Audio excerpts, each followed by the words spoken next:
siamo quasi a 9.000 unità ospitate rispetto a questo ultimo flusso migratorio, che si aggiunge ai 15.000 ucraini ospitati in Veneto, che si aggiunge alla rotta balcanica via terra che non riusciamo a quantificare, e lo dice una regione che sa che cos'è l'ospitalità. Noi stiamo ospitando, abbiamo garantito un progetto di vita di ospitalità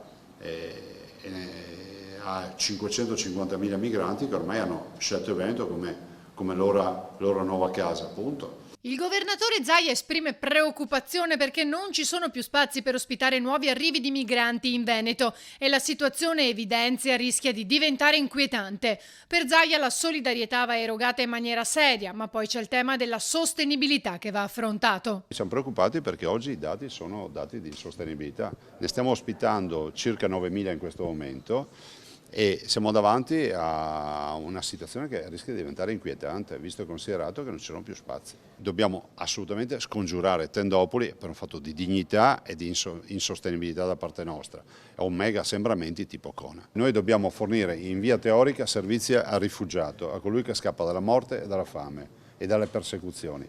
Ma se questi rappresentano solo l'11% di quelli che sbarcano a Lampedusa, vuol dire che quest'anno chiuderemo un bilancio con almeno 170-180 mila persone che non sono rifugiate. Il Presidente è tornato ancora a puntare il dito contro l'Europa. Dobbiamo preventivare e programmare che questo cambio di fisionomia ci costringe inevitabilmente a riprogrammare che so, la sanità piuttosto che i servizi educativi, i servizi sociali e molto altro ancora.